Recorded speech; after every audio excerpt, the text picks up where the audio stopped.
They told me I was nothing. My husband beat me while I was carrying his child. And the woman he chose over me stood there smiling, whispering that once I was out of the way, everything I owned would be hers. I was 28 years old, a nurse, 7 months pregnant, and I was lying on my own living room floor, bleeding, because the man who promised to love me believed a mistress over his own wife. He thought I had no one. He thought I was alone. He thought he could erase me with one signature on a piece of paper. But what he didn't know, what she didn't know, was that three of the most powerful men in America were about to board private jets from New York, San Francisco, and Silicon Valley, and they were coming for blood. My name is Sophia Bennett. This is the story of the night my husband tried to destroy me, and the morning my three older brothers walked into that hospital room and turned his entire world to ash. What happened next shocked an entire city, made national headlines, and taught me a lesson I will carry for the rest of my life. The people who underestimate a quiet woman are the ones who regret it the most. If you believe every woman deserves to be heard, do me one small favor. Tap that like button, subscribe to our channel, and leave the word survivor in the comments so I know you're with me. Share this story with a friend who needs to hear it tonight. Now, let me take you back to where it all began. That night was supposed to be a quiet one. I still remember our little house in the suburbs, with the streetlights casting a soft glow. I was just a few months along with you, my love, and I remember resting my hands on my belly, feeling so full of hope, despite being exhausted from my nursing shifts. I'd whispered to you, "You'll be so loved, I promise." But your father, Ryan, he wasn't part of that hope any longer. We changed from the charming man who once promised me the world. His laughter now belonged to another woman, Vanessa Lopez. Now I can see Vanessa for what she was: clever, stylish, and full of poison. She was filling his head with such awful lies about me. I didn't know how bad it was then, of course. That evening, I'd made a simple dinner, so excited to tell him I'd seen your tiny heartbeat at work. I was just sparkling with happiness, waiting for him to come home. But the way the door slammed open, I knew instantly. He stumbled in, reeking of alcohol, his eyes dark with a rage I didn't recognize. He asked me whose child it was. I just froze. I said, "What are you talking about? It's yours, Ryan. This is our baby." But he wouldn't listen. Her lies were all he could hear in his head. The thought that I'd been unfaithful, that you weren't his child, it just consumed him. I remember him grabbing a wooden stick we used for the fence. My heart just stopped. I backed away, clutching my stomach, pleading with him, telling him I was carrying his child. Then the stick came down, hard on my shoulder, and the pain, it was just white hot. I fell, still trying to shield you, crying for him to stop for your sake. But he was blinded by his jealousy. In his mind, her fiction had become his reality. Every swing was fueled by a betrayal that never happened. All I could do was try to shield you with my arms, every part of me desperate to protect you. My body ached, but my spirit was clinging to one thought. I had to live for you. I had to endure. I remember whispering through my tears, "Stay with me, little one. Stay strong." Then my strength just gave out. The room spun and went black. The last thing I heard was his voice, dripping with venom, telling me I'd regret lying to him.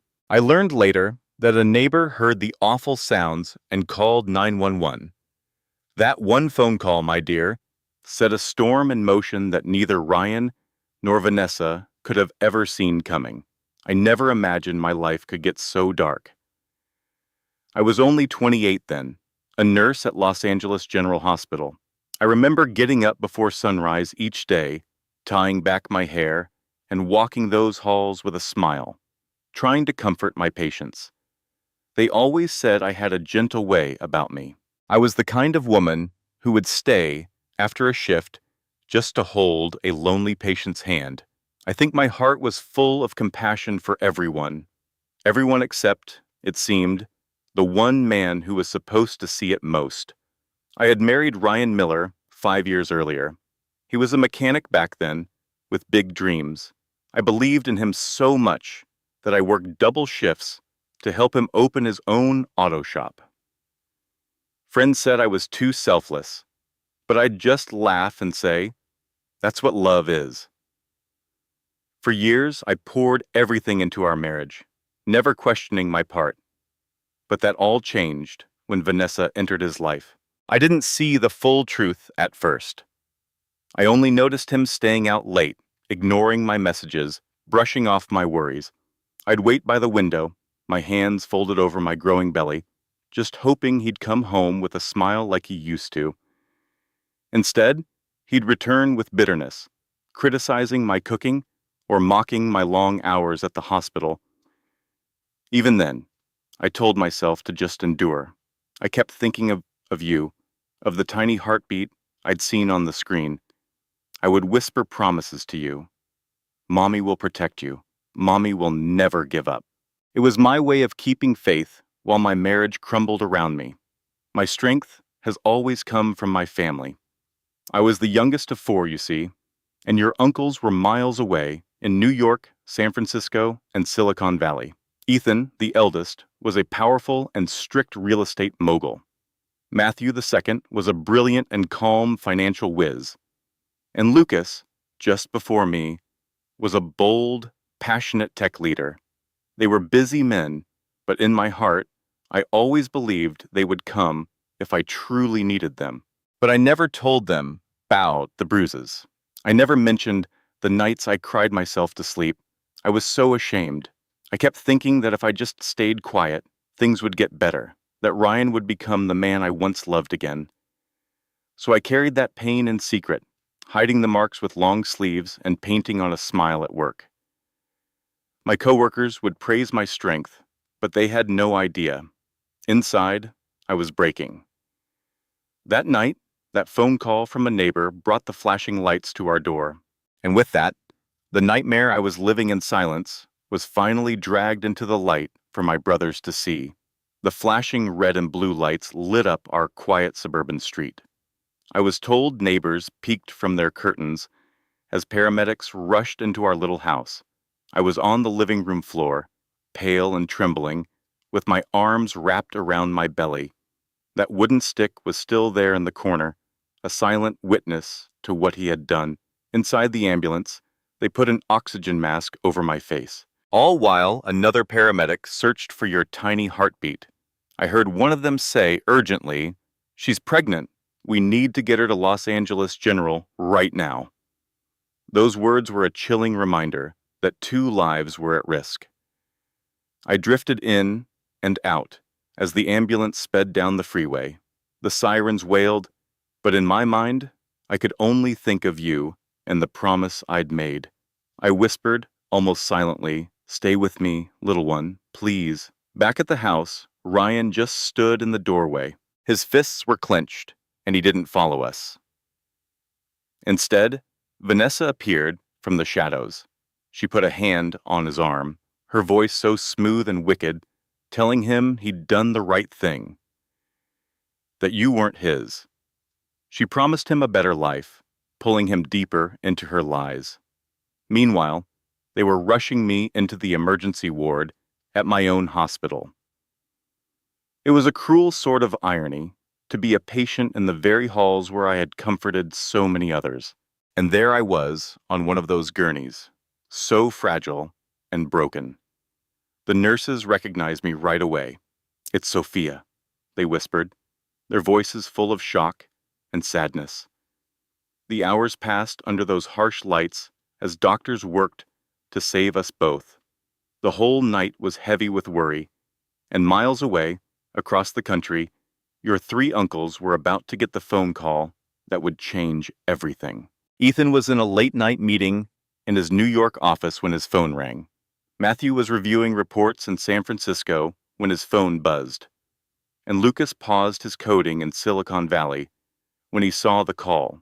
Each of them answered and heard the same devastating words. Your sister Sophia, she's in the hospital. She was attacked. In that instant, their worlds stopped.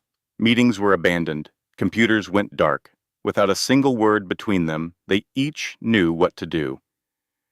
By sunrise, 3 of America's most powerful CEOs were on planes headed straight to Los Angeles, and the wrath they brought with them would shatter everything Ryan and Vanessa thought they had built. You know, Ryan hadn't always been a cruel man. I remember when he was just a struggling mechanic with calloused hands and a dream of opening his own auto shop. I believed in him so much that I worked endless hours to fund that dream. I thought love meant sacrifice. So I gave him everything I had. For a while, he worked hard, grateful to have me. But success never came. His shop struggled, and the bills just piled up. You know, his little shop started to struggle when those big, shiny stores opened up, and something inside him just began to curdle. Instead of trying harder, Ryan just got mean. My steady nursing job became a constant reminder to him that I was doing okay, and he wasn't. His insecurity was like a shadow he couldn't shake. That's when Vanessa Lopez appeared. In his mind, she was everything I wasn't. She was loud, unapologetic, and had this sort of dangerous charm. She ran one of those trendy downtown bars that was always noisy and stayed open all night. He ended up there one evening, trying to wash away his problems with whiskey. And she saw him right away for what he was, a broken man starved for approval. And she played her part so well. She'd listen to his troubles, puff up his ego, and whisper that he deserved better than a plain wife in hospital scrubs with a baby on the way. She'd purr things like, "You're meant for more than this, Ryan," with her hand on his arm. "Sophia will just drag you down. She doesn't get you like I do." And he, so desperate for someone to make him feel important, just soaked it all in. Soon, his late nights at work became a regular thing. His excuses to me turned into cruel, elaborate lies. She knew just how to manipulate him. She even started telling him that you might not be his baby. It was a horrible lie with no basis in reality, but he latched onto it. It gave him an excuse for his betrayal. When they were alone, she would wind him up, twisting his own failures until he believed I was the cause of all his problems. She planted little seeds of doubt, suggesting my late shifts were for meeting some other man.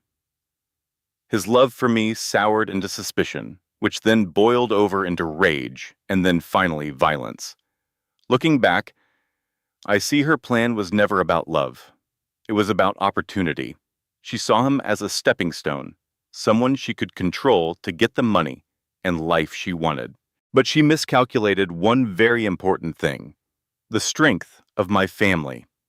I learned later that after the ambulance took me, Ryan just sat in our living room, trembling and confused. Vanessa stood over him, and I was told she had this cold little smile. "Don't worry," she told him. "Once she is out of the way, everything she has will be ours. We'll be free."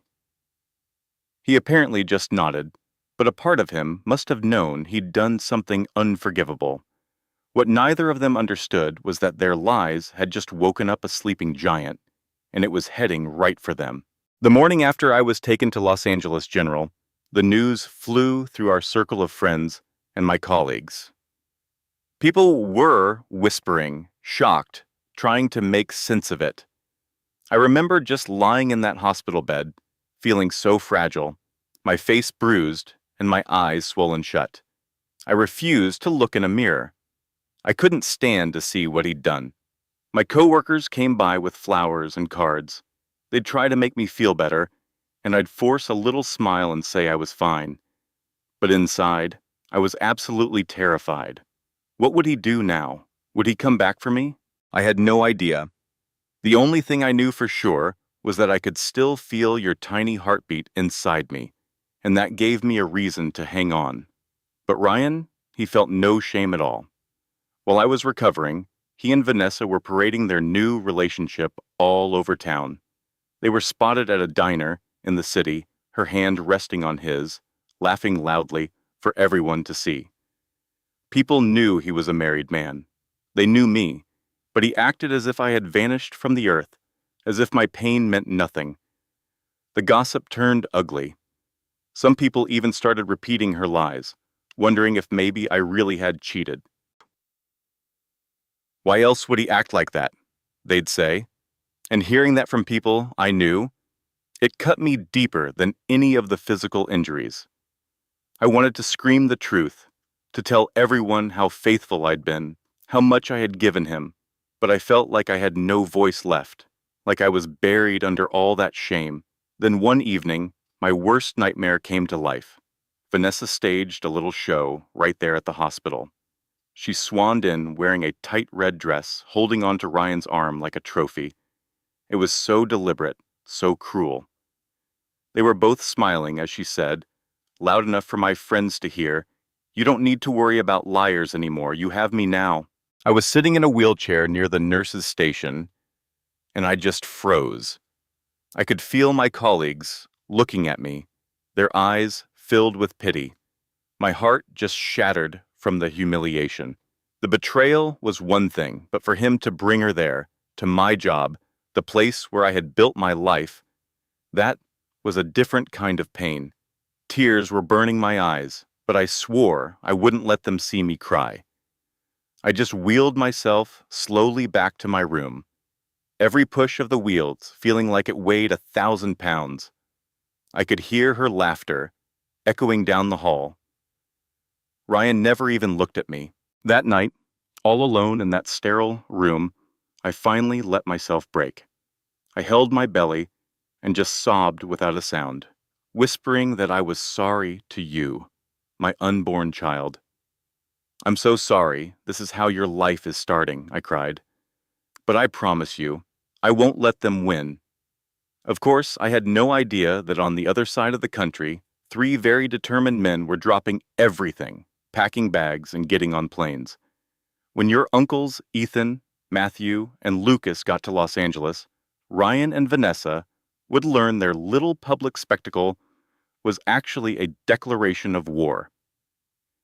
The nights in that hospital felt endless, just the hum of machines and footsteps in the hall. For most people, a hospital is a place for healing and hope. But to me, that room felt like a jail cell of despair. I would lie awake all night, staring up at the acoustic tiles, my mind replaying every horrible moment, his angry words, the way his hands tightened on that stick, the sharp, stinging pain, and then the sound of his footsteps as he walked away, leaving me there. The man I had given everything to had thrown me away for someone else. During the day, I would put on a brave face for the nurses, who were my friends. I'd offer a weak smile when they brought my food tray and nod when they offered words of support. But the second that door clicked shut, the performance was over. I'd bury my face in my pillow and cry until I couldn't breathe. My deepest fear wasn't for me, my love. It was for you. Every time I felt a tiny flutter, I would hold on to it for dear life. "Please stay with me," I'd whisper through my tears. "You're all I have."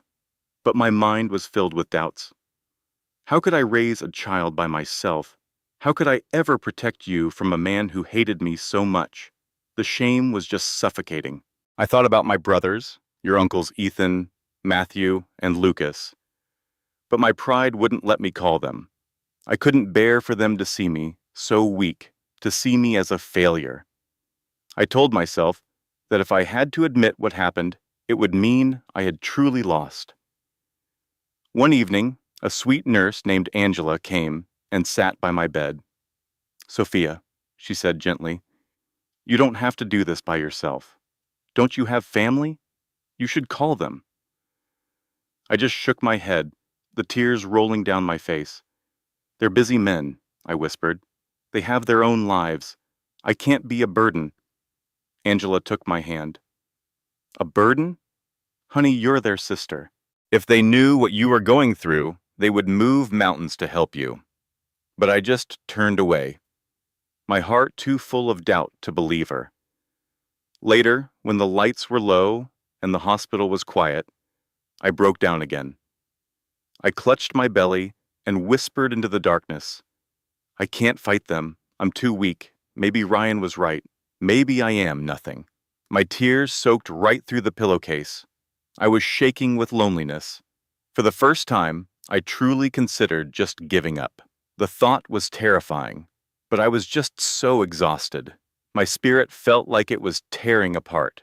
And then, right in the middle of the night, my phone buzzed on the table next to me. I weakly reached over to see who it was. The name on the screen made my breath catch. It was Ethan Bennett, my oldest brother. And the moment he heard the broken sound of my voice, Ryan and Vanessa's world was about to be turned upside down. Our call was probably less than 2 minutes, but it was enough to shake your Uncle Ethan to his soul. My voice, which he remembered as happy, was now just trembling with fear. I tried to pretend, whispering, "I'm fine, Ethan. Really." But my quiet sobbing gave me away. He told me later it was the first time he'd ever heard me sound so defeated, and it lit a fire in him. Within a few hours, the Bennett brothers were a force of nature.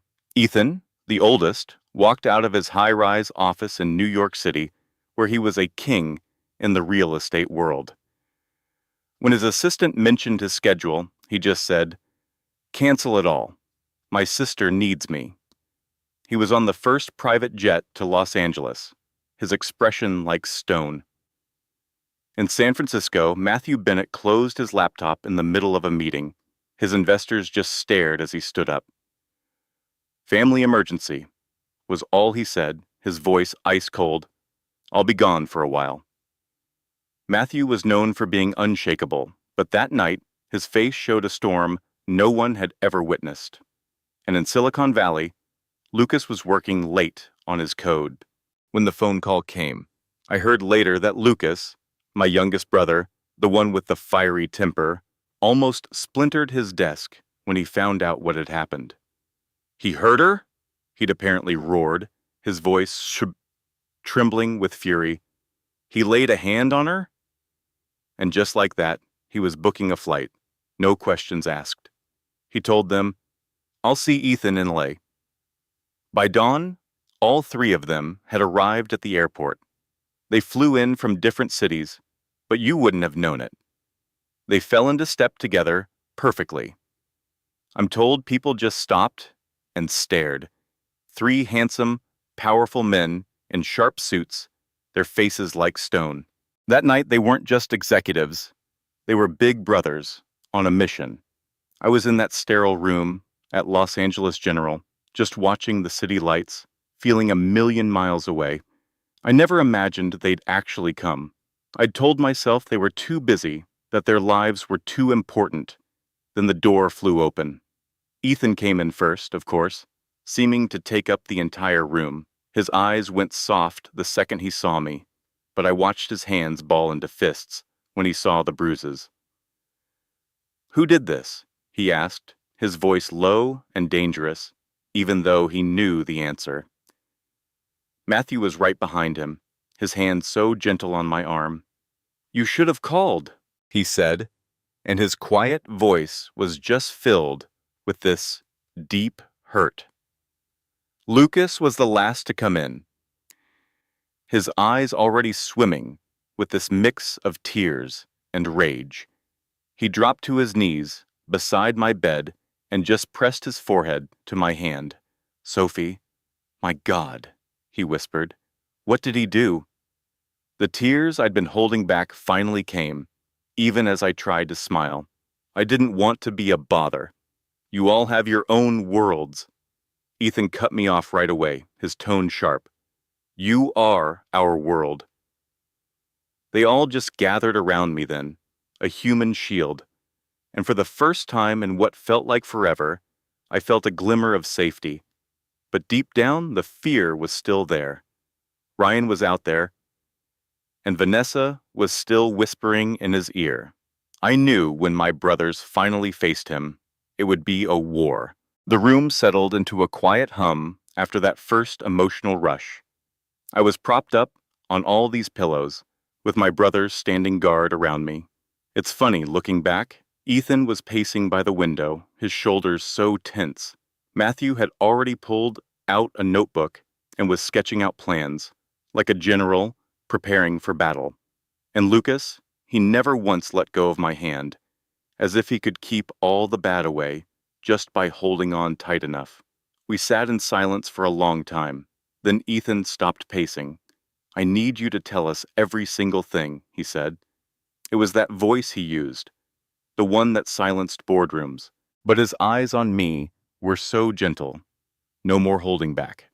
We can't help you if we don't know everything. I remember hesitating. The shame was like a hot coal in my chest. The last thing I wanted was for them to see me as weak. But then I looked at their faces and knew that my silence had almost cost me everything, my life and my babies. So, I talked. I told them about Ryan's drinking, all the late nights he spent at Vanessa's bar, the constant stream of lies and accusations. I made myself tell them about the hitting, about that awful night with the stick. Every word felt like tearing a wound open again, but I kept going, my voice shaky but determined.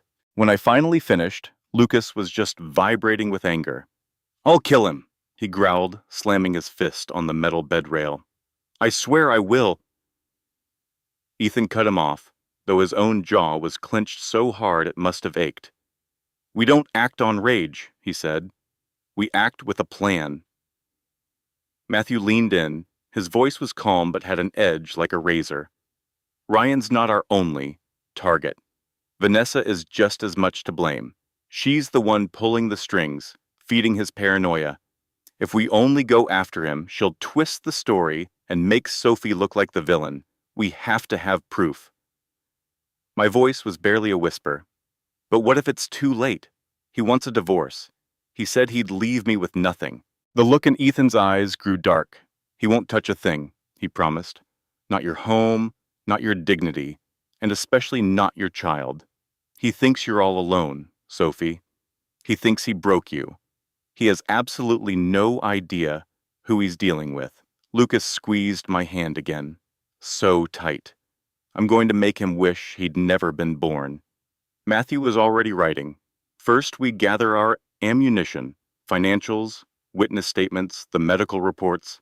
If Vanessa's been manipulating him, she left a trail. Second, we go public. Ryan's whole life is built on his image. Once we shatter that, he has no power left. I looked at my brothers, and the tears started again, but this time, they weren't from fear. They were from this incredible wave of love and relief. I finally felt that tiny spark of hope inside me again. Ethan put his hand on my shoulder, his voice so solid and unwavering. "You rest now, Sophie. We'll take the fight from here. You've been through more than enough." But even as I started to drift off, I saw the look they shared. They knew this wasn't going to be easy. They knew Ryan and Vanessa would fight back dirty. When my brothers made their first move, the backlash would be faster and far more vicious than any of us could have guessed. The hospital had barely settled down after my brother's arrival when Ryan decided to show up. It's strange to think that man was my husband for 5 years. He was standing right outside the hospital entrance with his arm wrapped around Vanessa Lopez, a smug little smirk on his face. He truly believed he'd already won. My brothers were in the middle of planning when a nurse peeked in. "There's someone here asking for Sophia," she said, and I remember how her eyes darted nervously down the hall. Ethan's gaze sharpened on her instantly. "Who is it?" he asked. The poor nurse whispered, "Her husband." My heart just seized up in my chest. My hands started to shake. The word husband felt like acid on my tongue. I remember shaking my head, trying to say no. I don't want to see him. But it was too late. Ryan just pushed his way into the room, with Vanessa slinking in behind him, all red lipstick and venom. The whole atmosphere just curdled.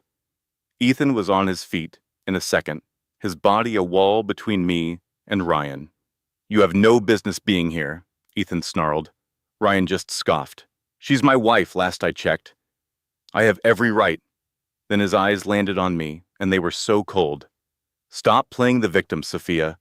We both know the truth. That baby you're carrying isn't mine." A gasp just escaped me. The pain was so sharp it took my breath away. "How could you even say that, Ryan? I was never unfaithful to you." Vanessa just draped herself over him, her voice sickeningly sweet. "Oh, poor Ryan, to be deceived by the one person you trusted. But it's okay, honey. You won't have to put up with her for much longer." That's when Lucas snapped. He lunged, his fists ready. But Matthew was faster, grabbing his arm and holding him back. "Not in here," Matthew muttered. "Not now." Ryan saw that and thought it was weakness. He pulled a folded paper out of his pocket and just tossed it on my bed. "Divorce papers. Sign them. You get 0. Not the house, not a dime. I'll even sue for custody just so you walk away with absolutely nothing." I just stared at those papers, trembling all over. I remember my hand going to my stomach, a wave of pure terror washing over me. "You can't," I whispered. "You can't take my baby." His smile just got wider.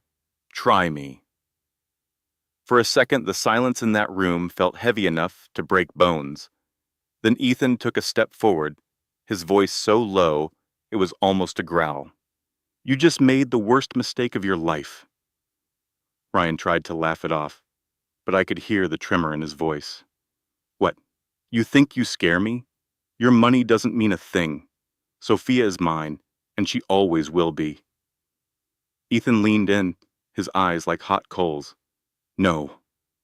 She belongs to herself, and if you even think about touching her child, you will face a reckoning you cannot possibly comprehend." I saw a flash of fear in Vanessa's eyes. She tugged on Ryan's arm. "Come on, Ryan, let's go. They're all talk." As he was leaving, he gave me one final look of pure hatred. "Sign the papers, or you'll be sorry." What he didn't know, what neither of them knew, was that my brothers were already setting a trap, and all his ugly threats were about to blow up right in his face. The air in that room was still thick with tension long after Ryan's awful visit. Those divorce papers just sat there on the nightstand like a coiled snake. I remember leaning back on my pillows, feeling so fragile, but for the first time, not broken. I wasn't by myself anymore. My brothers were here, and I saw a promise of justice burning in their eyes. Later that night, after I'd finally fallen into a fitful sleep, my brothers met in the family lounge down the hall. I can picture it so clearly now, the stark white walls, the dim lighting, and the storm of emotion brewing between the three of them. Ethan, with his arms crossed, jaw set like granite. Matthew, at a small table, with a pen and notepad, every movement calm and measured, and Lucas, just pacing back and forth, a bundle of raw, furious energy. Ethan was the first to speak. "He thinks a piece of paper can ruin her. He has no idea who he's up against."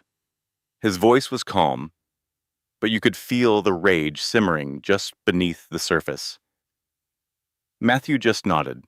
"We need a case that will absolutely bury him. And not just him, Vanessa, too. She's the one who lit the match. If we don't expose her part in this, she'll just get away clean." He tapped his pen on the paper, making a list: financials, witnesses, my medical charts, security tapes from her bar. "We dig up everything," he said. "We leave them with nowhere to hide."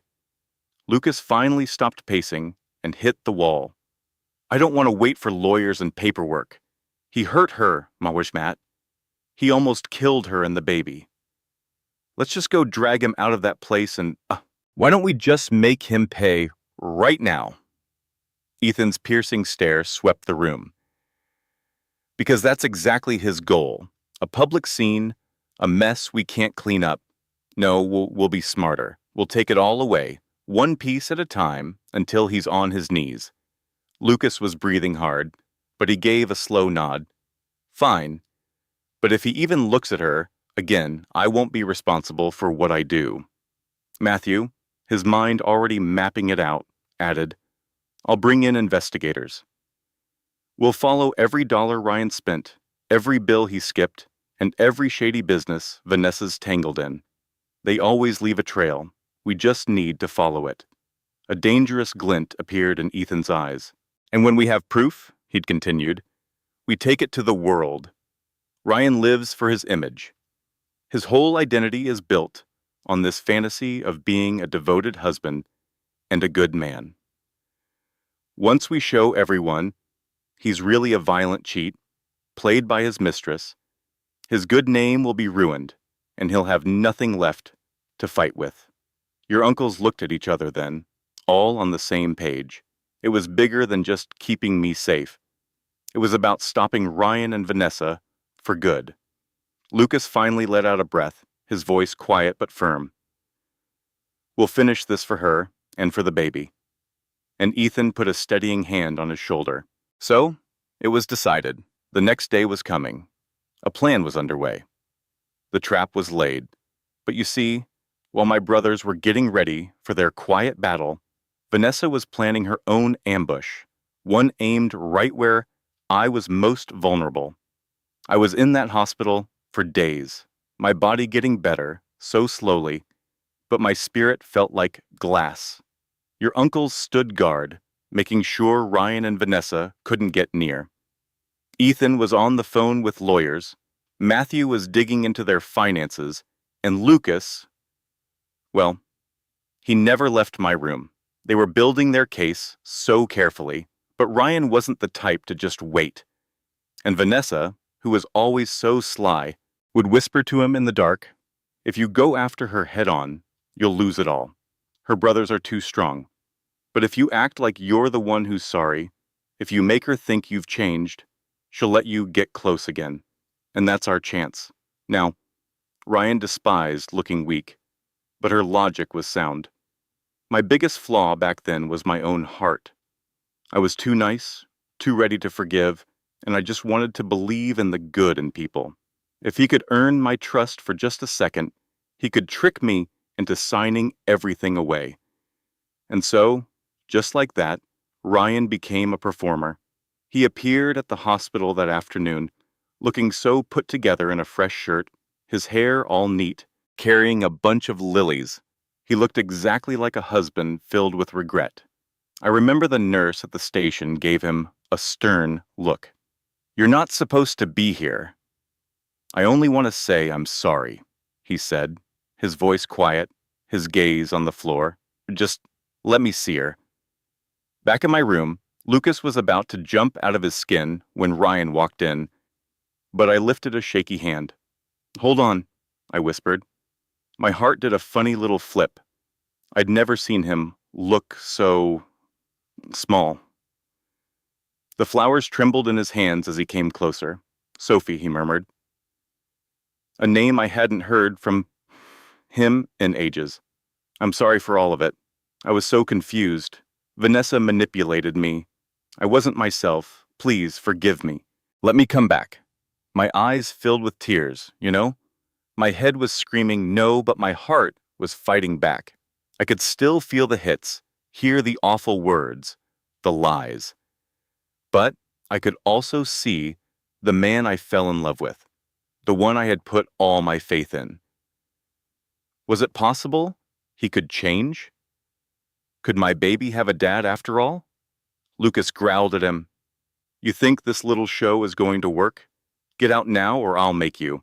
But Ryan never looked away from me, his voice cracking. I'll get help. I'll stop drinking. Anything you want. I just want to be a family again. Please, Sophie. My mouth quivered. The whole room felt unsteady with my own uncertainty. All of my brother's warnings were ringing in my ears. But oh, How my heart pleaded for just a little hope. I whispered, "Ryan, I'm not sure I can believe you." And then he dropped to his knees, right there, tears shining in his eyes, tears he'd practiced. I know now. He pushed the flowers into my hands. Let me earn it back. Just one chance is all I need. I saw Matthew and Ethan give each other a look. They knew it was all an act. But my fingers clutched those flowers, and I could barely breathe from the turmoil inside me. And as I sat there, thinking about his words, I had no idea that those flowers were the beginning of his next awful plan. The lilies he gave me ended up in a vase next to my bed, their petals looking so pure in the dim light, so innocent looking, but they were poisoned by his touch. For me, they were this delicate peace offering, a sign of something I was afraid to hope for. But for him, they were just step one in Vanessa's plot, a scheme created to take away every last thing I owned. Later that evening, over at her place, the two of them worked out the details. Ryan was anxiously walking back and forth while she just relaxed on her sofa with some wine. "She's caving," he told her. "I saw it. She's desperate to believe me." Vanessa just smiled, moving the wine in her glass. "Well, of course she is. It's her biggest flaw. She pardons everyone. Her signature is the only thing we need. The moment she puts her name on that page, she's lost everything." Ryan paused. "But her brothers, they're all over her. If they get a hint of this," Vanessa interrupted him, "then we'll be more clever. We'll make her think she's agreeing to get back together. But what she'll really be doing is giving up all her rights, her money, even the baby. I've got a lawyer who can draw it up perfectly." Ryan's brow furrowed, a flash of uncertainty on his face. "But what if she says no?" Vanessa leaned in, her eyes cold. "Then you just have to remind her who's in charge. You let her know that being forgiven isn't free. You use how much she loves that baby. Convince her that signing is the only path to a quiet life." Ryan let out a shaky breath. The idea of having that kind of control over me gave him a sick sort of pleasure. "So, I con her into giving up everything, and she'll be clueless until it's already done." "Precisely," Vanessa cooed. She put down her drink and touched him. "And with her gone, you and I get it all. Her brothers have money, sure, but they're powerless if she hands it over herself." So, the next day, Ryan came back to see me, looking sharp again. But this time he wasn't holding flowers. He had a big brown envelope under his arm. He had on that same sorry face, and his voice was so full of sincerity. "Sophie," he said gently, "I talked to an attorney. He said we can work things out, but he recommended we sign something to prove we're both serious about this." I just stared at him, a little bit of doubt waking up in my exhausted mind. "Paperwork?" He gave me a soft smile and sat down. "It's simple, really. Just something between the two of us. A new beginning. No more arguments, no more secrets." He set the envelope on my bedside table. "Look it over when you feel up to it. If you sign it, it just shows we're both dedicated to fixing our marriage." My brothers weren't there just then. They'd gone to talk to one of the doctors. I just looked at that envelope, my heart caught somewhere between wanting to believe and being terrified. Was this truly a chance to fix things? Or just another one of his games? Ryan got nearer, his voice a soft, persuasive whisper. "Do it for us, Sophie. Do it for our baby." And when I reached for it, my hands shaking, I had no earthly idea that the words inside could wipe out my entire future. That envelope stayed on my little table, like a bomb waiting to go off. Every time my eyes fell on it, I felt a knot in my stomach. Ryan had sounded so gentle, so persuasive, and I couldn't get his voice out of my head. Do it for the baby. It's a new beginning. My brothers had told me over and over again what a liar he was. Ethan was blunt about it.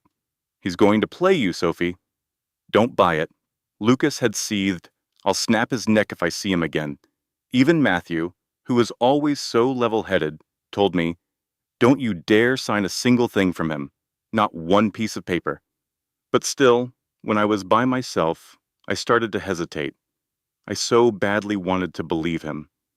I was desperate to give my baby a whole family, a dad, anything but the mess we were in. My heart was whispering things my head knew were a terrible idea. Perhaps he really was sorry this time. Maybe he could change. I couldn't get any rest that night. The beeping and whirring of the machines into the room seemed to get louder and louder. I just kept turning that envelope in my hands. What if he was right? What if saying no just made everything harder? I pictured myself bringing up a child all by myself, dealing with the rumors and the sad looks from everyone. I saw Ryan taking me to court, telling everyone I was crazy just to get custody. How could I ever win a fight like that? My pillow was wet with tears as the fear just took over. I remember whispering to you, my voice all shaky, I don't know what to do. Mommy is so afraid. If I sign, maybe he'll leave us alone. Maybe he'll care about us again. But if I refuse, what if he tries to take you from me? That single thought just broke me. The notion of losing my child was a pain worse than any physical mark on my body.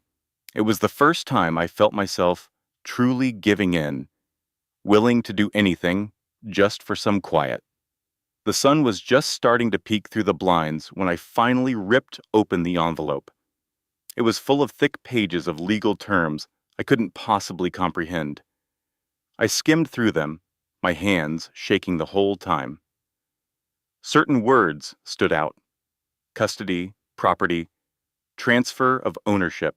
But in my worn-out state, my brain changed them into something gentler, something that sounded almost— I really thought it was about making things right, you know. The pen was just lying there on the tray. When I picked it up, my hand was shaking so much I could barely hold it. My heart was pounding in my ears. I was a second away from signing everything away when the door just flew open. It was your uncles. Ethan first, then Matthew, then Lucas. Ethan's eyes went right to the papers, and he froze. Then his voice boomed, "Sophia, put that pen down." I was so startled. I just started crying, whispering, "But Ethan, what if this is the only way?" That's when they snatched those papers from me. And what they found in those documents, well, it chilled them to the bone. I remember Ethan's hands shaking with pure fury as he rifled through that thick stack of pages Ryan had left. I watched his face get darker with every line he read. Matthew, of course, moved in closer, adjusting his glasses, his analytical mind already putting it all together. And Lucas, he just stayed by my side, gripping my hand so tight, his face just pale with how close I'd come. "These aren't reconciliation papers," Ethan growled, his voice low and trembling. "This is a trap." And Matthew took the stack from him. He started flipping through them even faster, his eyes trained for that kind of legal trickery. His whole background in business made the deception pop right off the page for him. He tapped one page hard. "Here," he said. "This gives him full custody of the child if you separate." Then another. "And this one strips you of all property, even what you had before him." I felt all the air leave my lungs. What? But he said it was a fresh start. Matthew just shook his head, his voice sharp but so calm. "No, Sophia. If you'd signed this, you would have lost everything. Not just the house, not just your money. He would have taken your child." When he said that, I just started trembling. The pen I'd almost used rolled right off the tray and clattered on the floor. All I could think, through the tears, was that I almost gave him you. That's when Lucas just snapped. He punched the wall so hard, I'm sure the nurses heard it down the hall. "I'm going to find him," he yelled. "I'll drag him back here myself." But Ethan grabbed his arm, holding him back. "No, we don't use fists. We use the truth." Then his eyes burned as he turned to Matthew. Tell me this is usable. Matthew gave a slow, deliberate nod. He had this dangerous look in his eyes. Oh, absolutely. This isn't just dishonest, it's fraud. A judge will see right through it. And if Vanessa's fingerprints are on these, we can connect her to the whole thing. I was just sobbing by then, holding my belly, asking why the man I loved would try to steal my baby from me. Ethan knelt beside me, his big hand resting on my shoulder. His voice got so soft. Because he's not that man anymore, Sophie. Vanessa poisoned what was left. But you hear me? He will never take your baby. Not while we're here, he promised. My crying started to slow down then, and for the first time, I felt this little spark of hope. I actually started to believe they could save me from this. It's strange to think about now, but as my brothers were planning my rescue, Ryan and Vanessa were sitting in some dim bar, convinced their plan was working. I heard later she was saying I was too soft to hold out. They toasted to their success, having no clue that those very documents were about to bring their whole world crashing down. Those papers were the last straw. For weeks I had been living in pure fear, afraid of him, ashamed of what he'd done, just crushed. I had cried quietly, thinking I was too weak to ever fight back. But as I listened to Matthew explain how Ryan almost stole my entire future with just one signature, something inside me changed. Lying there in that hospital bed, I looked at my bruised face in the mirror. For the first time, I didn't see a victim. I saw someone who had survived, and I remember touching my belly, whispering, "I won't let anyone take you from me." Not him. Not her. Never again. My brothers saw the change in me almost instantly. Ethan was the first to say something. "Your strength is coming back," he said, his voice so proud. "Good. Because we need you for what's next." I lifted my chin, feeling that fire in my eyes for the first time in a long time. I want to fight. I'm done hiding. Lucas just broke into this huge, relieved grin. "That's my sister." Matthew slid a folder onto my lap. It was all organized. Medical reports, photos of my bruises, a whole timeline. "This is our foundation," he said. "If you're ready, we build on this with your story. People will try to shame you," he warned. "They'll say you're making it up." My hands trembled as I looked through that folder, but I didn't turn away. "Let them try," I said so quietly. "They can't have my truth." Your uncles shared a look then. It was a mix of pride and awe. I wasn't the fragile woman who cried into her pillow anymore. I was becoming who I was meant to be. The next morning, I refused to wear the hospital gown. Lucas helped me get dressed in a simple blouse and pants. My bruises were still there, plain as day, but I didn't try to hide them. "These are not marks of shame," I told Ethan when he offered me a scarf. "They are proof of what he did." My brothers just stood there, so moved. Seeing me take back my dignity seemed to make them even more determined. That afternoon, the four of us sat in a hospital conference room, mapping everything out. Ethan was on the phone with lawyers, Matthew was hiring investigators, and Lucas was getting statements from my colleagues. But the most important part had to come from me. I wrote my statement, line by line, saying all the things I had been too afraid to say. My hand shook, but my words didn't. When I finished, I looked at them and said, "This isn't just my fight now. This is for every woman who was told to be quiet." And when I signed my name at the bottom, I unknowingly lit the spark that would become a firestorm for Ryan and Vanessa. The day I signed that paper, we went from defense to offense. For weeks, Ryan and Vanessa had been celebrating in the dark, so sure I was trapped. But they never imagined what three determined brothers with resources and loyalty could do when they were pushed too far. Ethan handled the public side. He used his media contacts, telling journalists, "I want the truth out there. The facts, domestic abuse, fraud, we'll bury them in their own lies. All the while, Matthew worked in the background, sending investigators to comb through Ryan's entire financial history.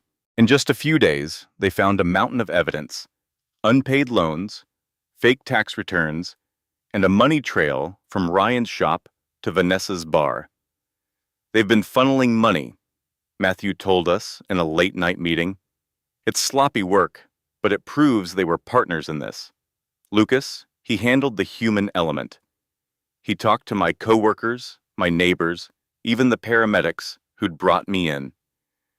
One by one, he collected their stories of what they'd seen: the bruises, the yelling, that awful night. Lucas's fierce resolve would always soften when he looked at me. 'Every witness makes you stronger, Sophie,' he'd say. 'You're not alone.' But I had to be the heart of it. At first, the idea of talking publicly was terrifying. I'd hidden the pain for so long, but Ethan found a journalist he trusted, and I agreed. Sitting there in front of a camera, I found a quiet courage. My voice trembled for a moment, then it held steady. I talked about the love I'd had for Ryan and the night he chose violence. 'He tried to take everything from me,' I said, with my hand on my stomach.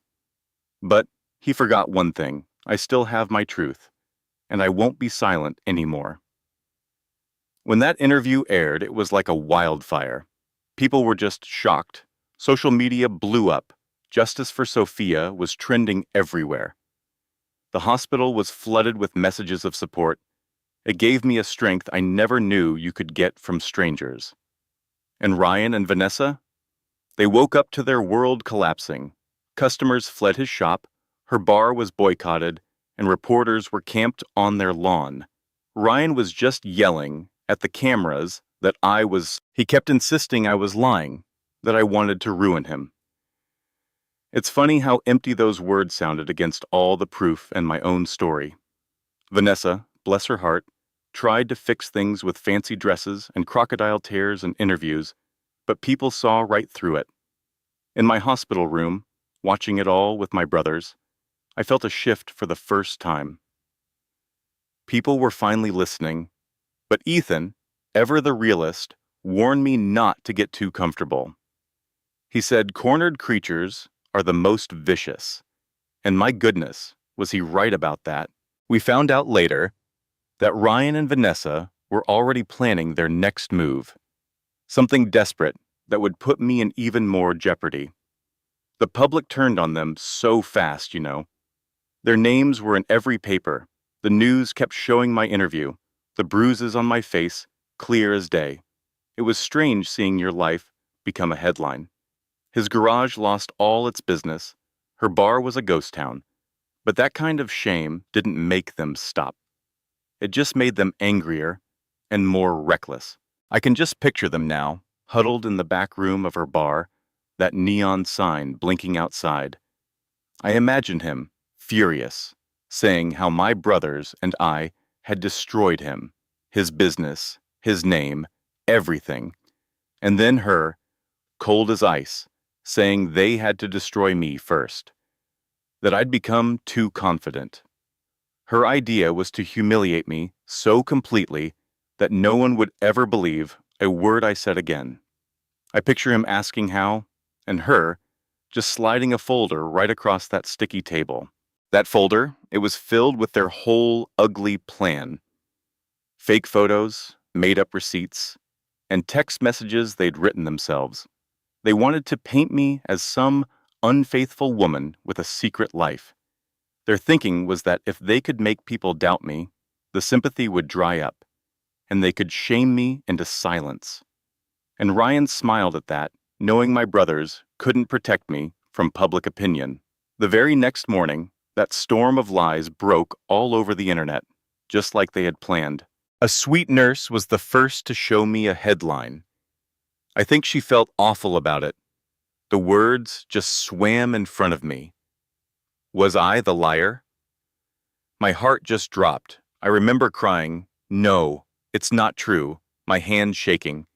Ethan snatched the paper away, his face like a thundercloud. "It's garbage," he said, "and we'll prove it." But the lies were already spreading. I'd hear whispers in the hospital halls, and the online comments were just cruel. Reading those words hurt almost as much as the bruises. Lucas was beside himself with rage. He wanted to hunt down whoever started the rumors. Matthew, always the strategist, said their move was good because now we knew their plan. He knew we needed solid proof, not just anger, to fight back. I just sat there, my hands on my belly, feeling like they were trying to silence me all over again. But something changed in me right then. I wiped my own tears and looked at my brothers.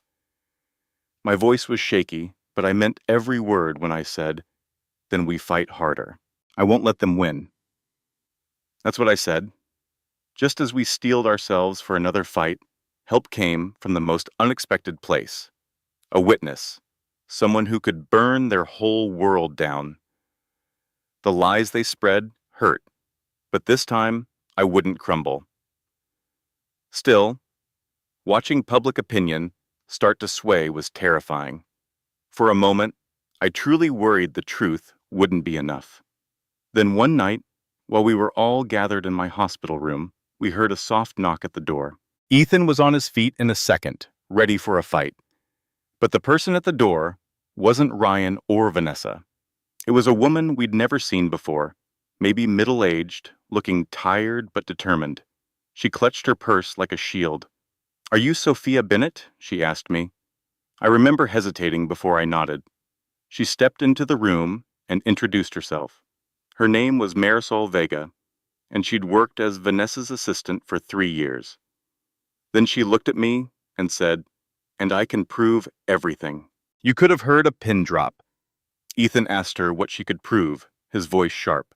Marisol's hand shook as she opened her purse and pulled out a folder. It had everything, the real documents, copies of the messages. She told us Vanessa had ordered her to create all the forgeries, the fake texts and receipts. She said she quit because she couldn't live with helping to destroy someone. My voice was a whisper when I asked if she saw it, and she nodded. She'd seen it all. She even told us Vanessa laughed about it. Marisol admitted she'd been scared to come forward. But then she saw my interview, she said. My courage gave her courage. It's amazing how that works, isn't it? Lucas was pacing, ready for war, saying we finally had them. Matthew, so calm, looked through the evidence. He confirmed that her statement, combined with those documents, would completely ruin them. It was the break we had been praying for, the one thing that could change everything for us. Ethan looked Marisol right in the eye and warned her that Vanessa would come for her if she testified. But she just stood up, a little straighter. She said, Vanessa had ruined enough lives, and she wouldn't be silenced. That woman was so brave. I took her hands, and this time, the tears in my eyes were from pure gratitude. For the first time in so long, I felt real hope flood the room. We finally had a way to tear down all their lies, one by one. But as we were making our plans, Vanessa somehow found out that Marisol had turned on her. We knew we couldn't just quietly win in court. We needed to expose them publicly. And the perfect opportunity came along, the yearly Beverly Hills Business Gala. It was this huge, huge, fancy party with every important person in the city. Ethan, thinking like a general, said it was the perfect battlefield. He planned our arrival down to the last second. We don't just show up, he said. We make an entrance. I'll never forget that night. I wore a simple navy dress, and for the first time, I didn't try to hide the bruises. They were part of my story. I remember walking in with my brothers, my hand on my stomach, and the whole room just went silent. You could feel the whispers. Ryan and Vanessa were already there, looking like the perfect couple. He was in a sharp suit, and she was dripping in sparkles. The moment they saw us, their smiles just froze. Lucas leaned over and whispered, "Ready to finish this?" And I nodded, my heart hammering in my chest. When the time for speeches came, Ethan walked right up and took the microphone. He told the silent room that the night wasn't about business, but about truth. He looked at me, and I walked forward. My voice shook, but I looked out at all those faces and started my story. For months, I lived in silence. I told them how I was hurt and betrayed by the man who was supposed to love me.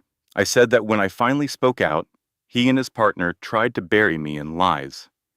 You could hear people gasp. Vanessa's face was a mask of fury, but I kept going. I told them I wasn't alone anymore, that I had my family and I had proof. And tonight, I said, I have a witness. On cue, Matthew signaled, and Marisol Vega walked right onto that stage. The whole room buzzed as she took the mic. "I worked for Vanessa Lopez," she said, her voice strong. "I helped forge a—" That's when Marisol confessed that the evidence used against me was a lie. Vanessa had forced her to do it, and she'd been too afraid to speak up until that night. She put the real documents right up on a giant screen for the world to see, saying, "Here are the originals. This is the truth." The whole room just fell into chaos. Reporters were shouting, and I watched as every guest turned to glare at Ryan and Vanessa. I'll never forget how Ryan's face lost all its color.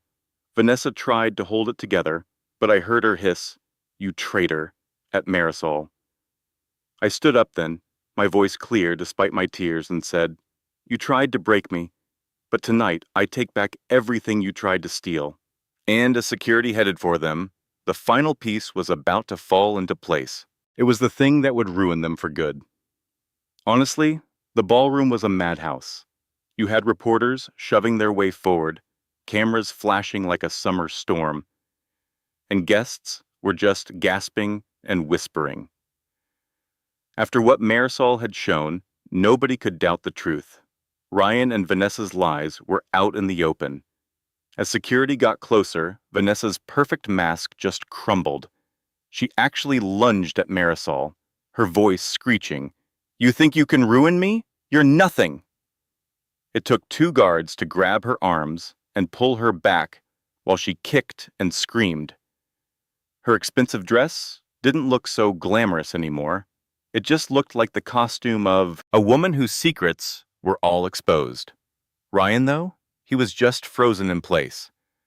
All that bravado he always had just vanished as hundreds of people stared him down.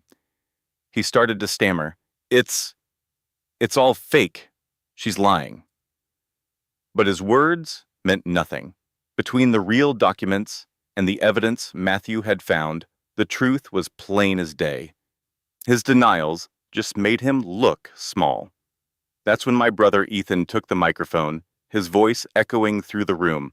"This is the man who beat his pregnant wife, who tried to steal her child and silence her," he boomed. "Not tonight, not ever again." The whole place burst into applause and angry shouts at Ryan and Vanessa for what they had done. I remember Lucas clenching his fists and leaning over to me. "They're finished," he said. A few moments later, police officers came into the room. My family had arranged for them to be there. Vanessa just shrieked as they clicked the cuffs onto her wrists. Ryan fought back, of course, yelling, "You can't do this to me. I'm her husband." The officers paid him no mind, just read him his rights as they hauled him away in front of everyone. I watched it all happen with tears just pouring down my cheeks. But they weren't tears of sadness, honey. They were tears of relief. For the first time, that crushing weight was just gone. I wasn't the broken woman in a hospital bed anymore. I was standing there, strong, surrounded by people who knew the truth. Reporters rushed in, their cameras flashing even more now. One of them yelled out, "Sophia, do you have a message for other women watching tonight?" I took the microphone, and I was surprised my hand felt so steady. My voice carried across the hall, and it didn't waver. "Yes," I said. Never stay silent. Never believe you are weak. I told them I once thought I had to just bear it, to hide my pain to protect my child. But the truth is, speaking out is the only way to protect what we love. To every woman suffering in silence, your voice matters. You are not alone. The applause that came after that just rocked the whole building. Strangers, allies, even the toughest-looking businessmen were on their feet, clapping for me. Later that night, when the party was over and Ryan and Vanessa were gone, my brothers and I stood outside, under the stars. I'll never forget it. Ethan put a hand on my shoulder and said, "It's over, Sophie. You're free." I smiled through my tears and rested my hand on my belly. "Not just free," I whispered. "Stronger, for me and for my baby." We all hugged, and the whole world finally knew the truth. I wasn't a victim anymore. I was a survivor, a fighter, and a mother who had won her life back. And that, my dear, is how that whole ordeal finally came to an end. You know, telling this story makes me realize how far I've come. It was never really about revenge. It was about finding my dignity again, about learning to stand up when I felt completely broken. Life throws storms at all of us, and sometimes the people we trust the most cause the biggest ones. But here's what I learned. The pain doesn't have to define you. What defines you is how you decide to get back up. An old philosopher once said something like, "You have power over your mind, not outside events." Once you really understand that, you find your strength. I found mine in the very moment I refused to be silent any longer. My scars became my story. My tears gave me courage. And with my family beside me, I proved that no lie, no amount of cruelty can ever truly bury the truth. That's a lesson we can all hold on to. Maybe you've been hurt or felt abandoned. Please remember, you are not weak. You are not alone. And sometimes, just speaking your truth is the very first step to being free. I really want you to think about that, because hearing this story might be a little reminder that your voice is important, that you are important, and that you can heal even after the darkest of nights. Now, before I let you go, I have one little wish. If hearing my story made you feel even a little bit stronger, I hope you'll share that feeling with someone else who might need it. That's how we look after each other, by sharing stories that remind us of the courage we all have inside. Because in the end, it's not really what happens to you that matters most. It's how you react to it. And I hope, my dear, that like me, you always learn to react with courage. You know, now that the story is over, I want to sit with you for just a few more minutes, because a story like mine, it isn't meant to entertain you. It's meant to change something inside you. And if you made it this far with me, I believe you were meant to hear what I'm about to say. For years, I thought, love meant sacrifice. I thought being a good wife meant staying quiet when I was hurt. I thought if I just endured a little longer, prayed a little harder, gave a little more, the man I married would come back to me. And maybe some of you listening tonight are doing the exact same thing right now. Maybe you're sitting in a house that doesn't feel like home. Maybe you're folding laundry for a man who hasn't looked you in the eyes in months. Maybe you're hiding bruises under long sleeves, the way I did, and telling yourself that tomorrow will be different. My dear, let me tell you something I wish someone had told me on that cold, lonely night. Silence is not strength. Endurance is not love. And protecting the image of your marriage should never cost you your life. I almost died believing that my pain was a private matter. I almost signed away my baby because I was so afraid of being seen as a failure. I almost let a man who hated me steal the one thing that was truly mine, my voice. And the only reason I am alive to tell you this story is because one night, I finally picked up the phone. One night, I finally let the people who loved me see the truth. One night, I stopped being ashamed of what was done to me, and I started being furious that anyone ever thought they could do it at all. There's a kind of courage that doesn't come from being strong. It comes from being tired. Tired of pretending. Tired of hiding. Tired of making yourself small so that a cruel person can feel big. And when that tiredness finally turns into anger, real anger, the kind that makes you say, "No more," that is the moment your life begins again. I want you to remember something else too. Ryan thought I was alone because I felt alone, but I wasn't. My brothers were always there, one phone call away, one honest conversation away, one "I need help" away. And I'll bet you, my dear listener, have someone like that in your life too. A sister, a best friend, a neighbor, a coworker who always asks how you really are, a hotline operator waiting for your call at 3 a.m. The love is there. It's always there. You just have to be brave enough to reach for it. And to the women listening who are not in danger, but who have been hurt, betrayed, abandoned, or made to feel worthless by someone they trusted, I want you to hear this clearly. What was done to you does not define who you are. It only reveals who they were. A man who raises his hand to a pregnant woman is not a man. A woman who destroys another woman's family for sport is not a woman worth envying. Their cruelty is not a reflection of your worth. It is a confession of their emptiness. You are not the bruises someone left on you. You are not the lies someone told about you.